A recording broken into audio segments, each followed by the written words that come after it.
दोस्तों, जैसा कि मैंने पिछले वाले वीडियो में कहा था कि रशिया यूक्रेन से जुड़ी सारी अपडेट्स मैं आपके सामने टाइम टू टाइम लाते रहूँगा। तो चलिए आज इस वीडियो में वहाँ के सिचुएशन की कुछ अपडेट्स डिस्कस कर लेते हैं। हालांकि अगर आप मुझे ट्विटर पे फॉलो कर रहे हैं तो आपको इस इशू से जुड़े टाइम टू टाइम अपडेट्स मिल रहे होंगे एंड इवन अगर आप सारे न्यूज़ चैनल्स फॉलो कर रहे हैं तो आपको सारी बातें पता ही होंगी।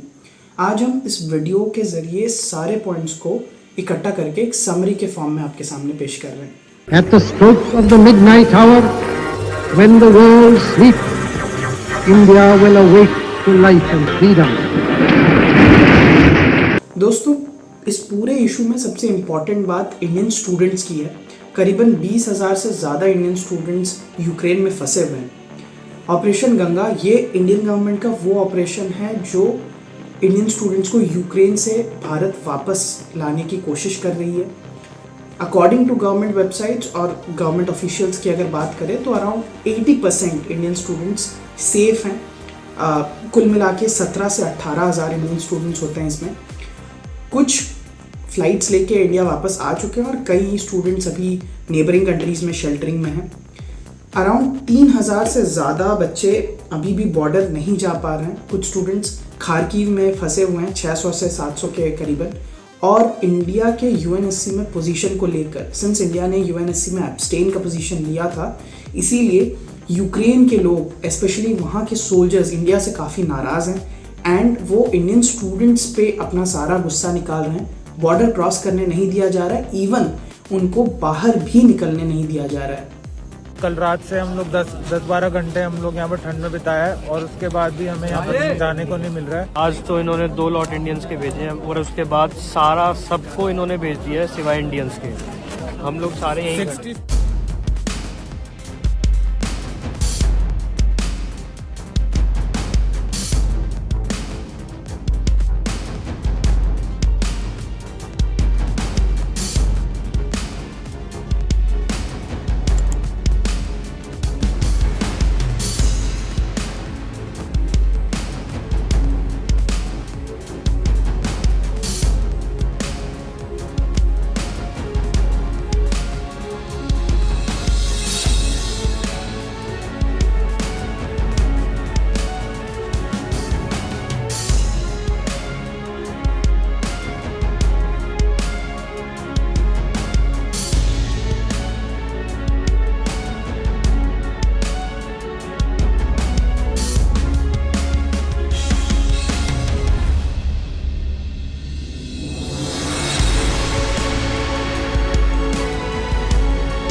इंडियन एम्बेसी हर रोज़ एडवाइजरी जनरेट कर रही है ताकि इन इंडियन स्टूडेंट्स के पैसेज को रेगुलेट किया जा सके।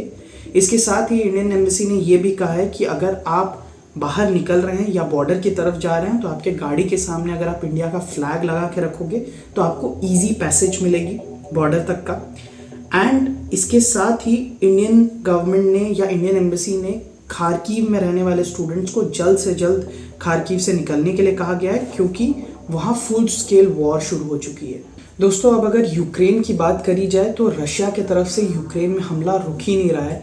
इवन यूक्रेनियन सोल्जर्स भी पीछे हटने का नाम नहीं ले रहे हैं, डट के सामना कर रहे हैं रशियंस का। यूक्रेन के president Volodymyr Zelensky world leader से मदद मांग रहे हैं ताकि सारे वर्ल्ड लीडर्स यूक्रेन की मदद कर सके। उन्होंने ईयू के लिए एप्लीकेशन भी साइन किया हुआ है। हालांकि यूक्रेन का ईयू मेंबर बनने के लिए अभी बहुत टाइम इसे प्रोसेस होने में काफ़ी ज़्यादा वक्त लगेगा, लेकिन अगर वर्ल्ड एनालिस्ट की माने तो ये यूक्रेन के लिए एक बहुत बड़ा और ऐतिहासिक स्टेप है। इसके साथ ही ईयू ने अभी के लिए यूक्रेन की 500 मिलियन यूरोस की हेल्प की है।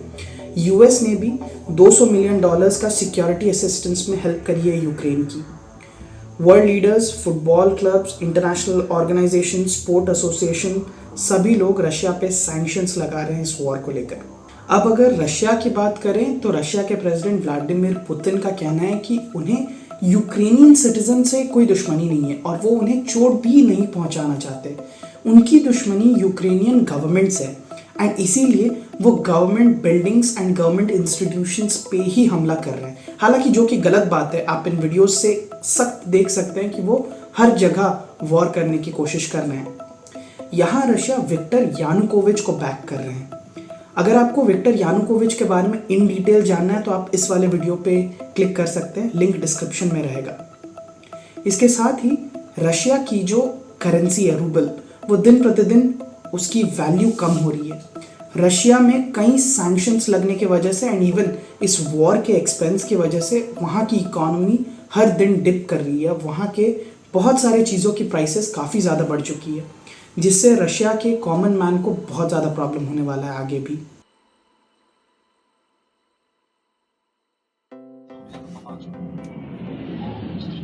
Чу? Я не бачу. Ой, Боже.